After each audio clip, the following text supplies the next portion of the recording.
The roast came out of the oven just as the timer chimed, perfectly browned, resting on the same ceramic platter I've used every Christmas since Jonas was a boy. I brushed off the steam with a folded dish towel and set it gently at the center of the table. 3 places arranged neatly: cloth napkins, polished cutlery, the wine glasses from our 25th anniversary. I smoothed the tablecloth and adjusted Jonas's name card. The chair next to his had Ivy's favorite cushion. Lyle's chair I left empty. That grief had its own seat already. By 4:00, I started to wonder. At 4:10, my phone buzzed. It was a message from Jonas. "Hey, Mom. Last-minute change. We're having dinner at the restaurant with Ivy's mom. Hope you understand." That was it. No call, no Merry Christmas, no, "We'll stop by after." I stood there rereading the message until the screen dimmed. The smell of the roast, once warm and rich, turned heavy in my chest. I moved back toward the kitchen, not knowing what to do with my hands. The wine bottle remained unopened. The oven clicked as it cooled. I glanced at the door as if maybe, just maybe, they'd walk in anyway. But they didn't. I sat down at the end of the table, smoothed the front of my blouse, and waited in silence. The clock ticked, loud and sharp. Outside, the wind swept through the bare trees, brushing against the window panes like a reminder. I tried not to cry, but it came in quiet waves, hot, embarrassing tears, for someone who should have known better by now. By 5:00, I pushed back from the table and wrapped the roast in foil. I set the plates in the sink and folded the napkins back into their drawer. The house was spotless again, as if the invitation had never been sent. I tried calling Jonas. Once, then again 10 minutes later. It rang until voicemail picked up both times. I didn't leave a message. I didn't know what I'd even say. By 5:30, I stopped pacing the kitchen. The roast was still warm beneath the foil, the rolls still soft in their basket. The gravy hadn't even begun to thicken. Everything I made was just sitting there, untouched, as if still waiting for someone who was only running late. At 5:45, I made the mistake of opening Instagram. Ivy had posted a story. They were at some downtown restaurant, low lighting, expensive plates. Ivy raised her wine glass. Jonas leaned in. Her mother sat across from them with a dessert she hadn't touched yet. The caption read, "Family is where the heart is." I tapped the screen to pause it. Just stared at Jonas's smile, that familiar slant of his shoulders when he was relaxed. He used to look like that in our dining room. I lowered the phone slowly. I boxed the roast, portioned it into containers for the freezer like I was packing up pieces of a party that never happened. I slid the untouched plates into the dishwasher and wiped down the table with a cloth that smelled faintly of lemon. I reached for the red scarf. Lyle always loved the one I wore every Christmas since he bought it for me. It still hung on the back of my chair. I folded it carefully and set it in the hallway drawer. Then I spoke aloud, though no one was there to hear it, so I don't count anymore. I didn't mean it bitterly, just honestly. I sat in the quiet again, letting the overhead light hum. The house felt like a museum full of things that used to mean something. I poured myself a glass of water. No wine. That had been for sharing. I stood by the tree for a long time before I could bring myself to touch anything. The gifts still sat there, wrapped in gold foil with red ribbons, each tag carefully written in my neatest handwriting. Jonas on the box with the wool socks. He liked the kind with the reinforced toes he always said he couldn't find anymore. Ivy on the slender box of specialty ink pens and soft bristle brushes. I'd found them on a website she mentioned once, months ago. They hadn't even said they'd come by later. I sat on the couch and stared at the lights blinking slowly across the lower branches. No music played. I hadn't turned any on. The house didn't need more noise. One by one, I took the boxes back into the kitchen. I peeled off the ribbons, smoothed out the tags, and wrapped each gift again in plain brown paper. No names this time, just shapes in a drawer now, out of sight. By the time I pulled on my coat to take the trash out, the wind had picked up. Leaves skittered across the porch, and the cold bit through my sleeves. I moved slowly, not from the cold, but from the weight in my chest. At the edge of the yard near the bird feeder, something caught my eye. A small corner of white poking through the frost-covered grass. I knelt down and pulled it free, a sealed envelope creased at the edge and slightly damp. My name was written across the front. Not Mom, just Marlene. It was Jonas's handwriting. I stood there holding it for a moment as if the paper might warm in my palm. I looked around instinctively, like someone might be watching, but there was no one. I went back inside, sat at the table I'd cleaned hours earlier, and stared at the envelope in the yellow light. Then I opened it carefully with both hands. Inside the envelope was a single brass key and a strip of folded paper. No card, no explanation. Just one sentence written in sharp blue ink I recognized immediately. If things ever feel too empty, go to 241 Oakberry. That was it. I turned the key over in my palm. It was heavier than I expected, the edges worn smooth, like it had been used more than once. I read the sentence again, slower this time, as if another meaning might appear between the words. It didn't. Oakberry. I went to the study and pulled open the filing cabinet Lyle used to keep organized, down to the last receipt. Mortgage statements, insurance folders, tax returns, all labeled in his careful block letters. I hadn't touched most of it since he passed. Some things felt safer, unopened. But there it was. A manila folder marked with a business name I barely remembered him mentioning once years ago. Inside were documents tied to an address, 241 Oakberry. The purchase date stopped me. It had been finalized nearly 3 years before Lyle got sick. The ownership line listed a holding entity, and beneath it, a transfer note I'd never seen set to activate after his death. I sat back in the chair, the paper trembling slightly in my hands. He never told me. I didn't know whether to feel hurt or grateful. Maybe both. Lyle had always believed in preparing quietly without making a show of it. Still, this felt like a door I hadn't known existed suddenly opening behind me. I looked at the key again. The house number was stamped faintly near the top. The room around me felt too still. The silence pressed in thick and unkind, the same way it had all evening. Whatever waited at Oakberry, I knew one thing for certain. Staying here tonight would only make the quiet louder. I folded the paper, slipped the key into my coat pocket. The next morning, I drove out just after sunrise. The streets were quiet, the sky still gray with cold. I passed a bakery that hadn't opened yet, a gas station with only one car parked outside. Everything felt suspended, like the day hadn't decided what it would become. I turned onto Oakberry Lane and slowed as I neared the numbers. The house was smaller than I'd expected, tucked between two evergreens, with a sloping roof and a short gravel drive. The yard was neat, not overgrown, but clearly untouched for some time. A second mailbox stood beside the curb just below the main one. It had one name on it, M. Avery. I sat in the car for a moment before stepping out. The cold air hit my face, but I didn't rush. I approached the front door slowly, the brass key still warm from my pocket. It slid in smoothly. No resistance. The lock turned like it had been waiting. Inside, the air was still but not stale. The space was modest, just one story, with wide windows and wooden floors. The bookshelves were filled. A folded quilt rested on the back of a deep armchair. The kitchen smelled faintly of cedar and something softer, something like home.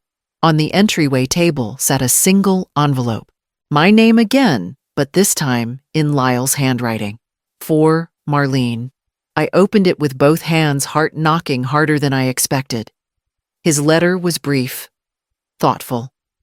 He wrote that he bought the house as a place just for me, somewhere I could choose to be if life ever narrowed too much around me. He said he'd transferred the title to my name through a trust set to activate without fanfare. No one else needs to know he wrote, not unless you want them to. I read it twice, then again. My hands didn't shake this time. I walked through each room slowly, letting the quiet settle around me, not heavy, not hollow. Just there, in the bedroom, on a small dresser, sat our wedding photo, and beside it, a folded map. I sat down at the small kitchen table and read Lyle's letter again, this time slower, as if the pauses between his sentences mattered as much as the words themselves. He hadn't written much, but what he chose to include felt deliberate. He wrote that he had noticed the changes before I did. Not all at once, just small things at first. Ivy correcting Jonas when he talked about visiting.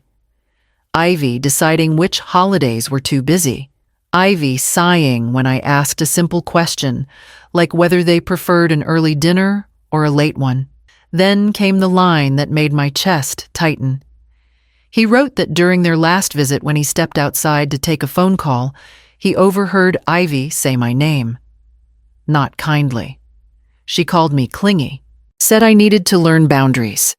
Jonas hadn't argued. He hadn't agreed either. He'd just stayed quiet. Lyle didn't write that to turn me against them. I could tell. He wrote it because he wanted me to understand why he'd made the choice he did. He said he was afraid the house we shared would one day feel like a place I had to earn my way back into. Afraid I would start shrinking myself to keep the peace, apologizing for wanting company, for wanting to belong. He knew me too well, so he created this space instead. Somewhere I could go without asking. Somewhere no one could suggest I was overstaying or intruding. A place where I could decide on my own terms what home meant. At the bottom of the letter, he added one last detail. Jonas knew about the house. Not everything, but enough. Enough to understand it wasn't meant for anyone else. Ivy, he wrote, didn't know. And he wanted it to stay that way unless I chose otherwise. I folded the letter carefully and placed it back in the envelope. I wasn't angry. Not exactly. But something inside me had shifted, settling into clarity. I stood up, walked into the living room, and draped the quilt over my shoulders, already knowing I wouldn't be leaving that night. I didn't go back to the main house that night, or the next. I returned briefly the following morning to gather a few things: books, toiletries, some food I could cook simply. I didn't pack a suitcase. I didn't need to. I wasn't running, just shifting. Each evening, I lit the little lamp in the corner of the living room and read until my eyes grew heavy. I made soup from what I had on hand, toast with butter and coffee in the mornings that filled the cottage with warmth.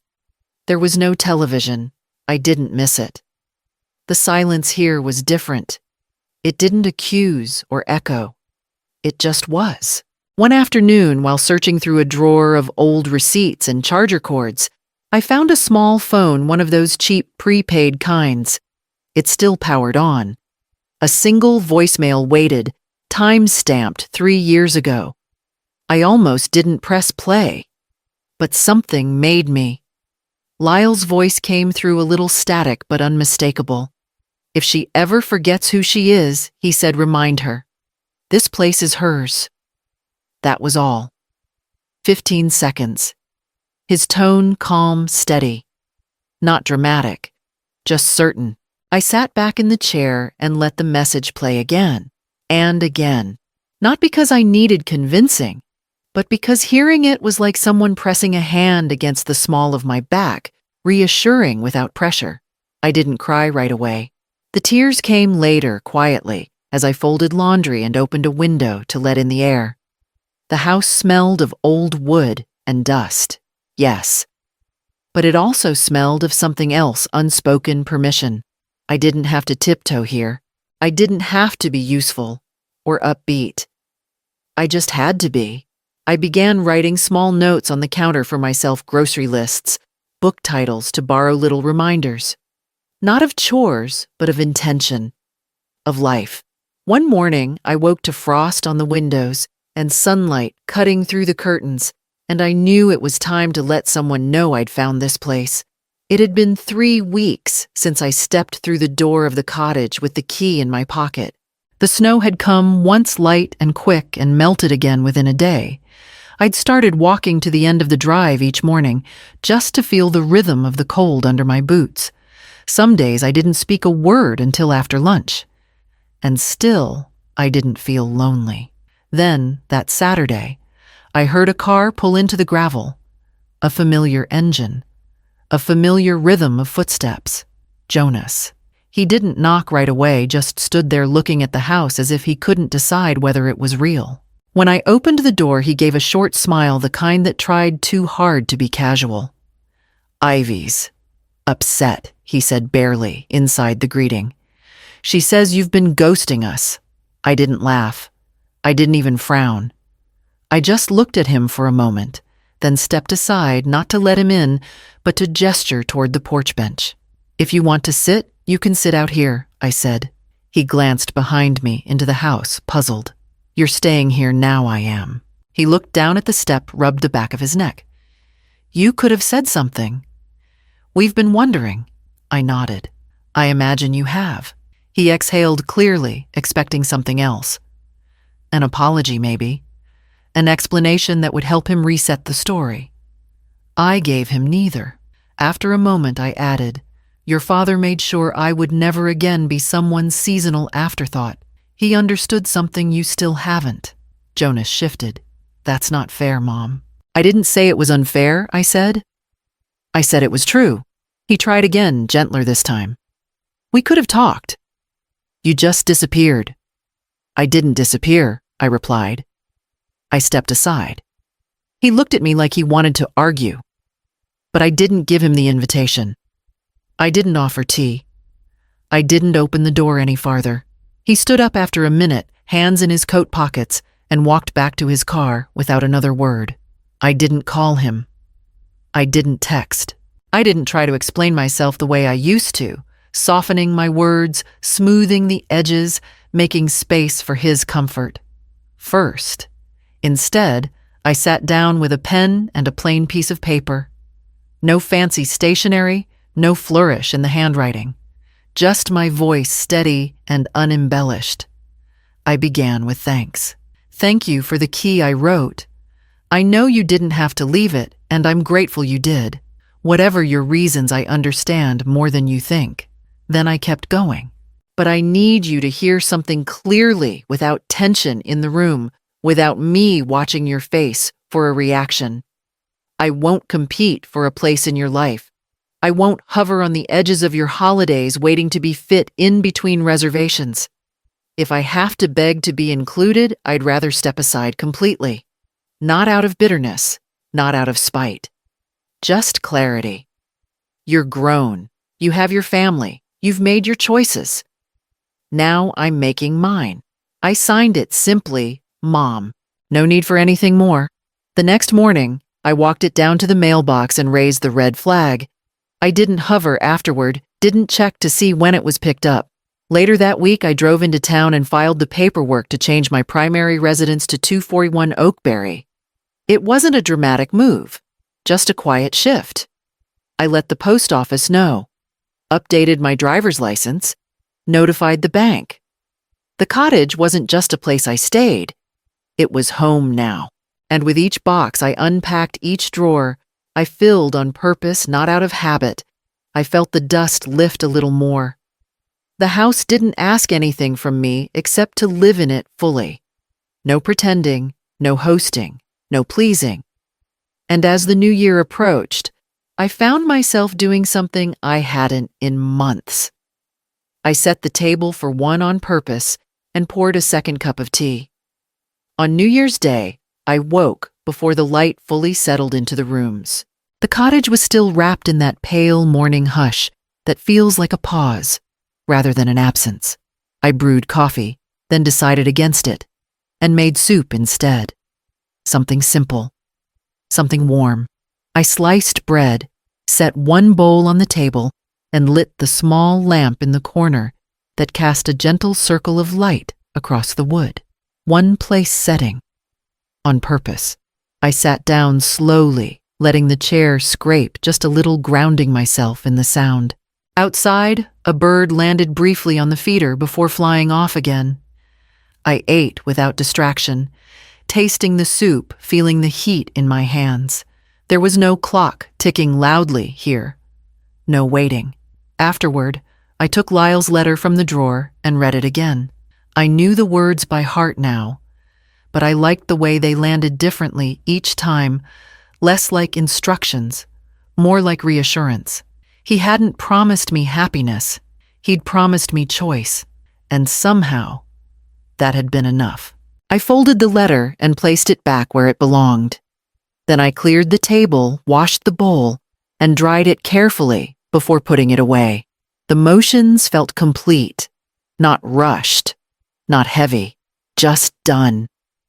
I moved through the house, opening a window slightly to let in the cold air, straightening the quilt on the chair, watering the small plant I'd brought from the other house.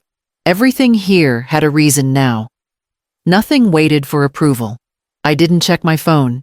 I didn't expect a message. The quiet wasn't something to fill, it was something to live inside.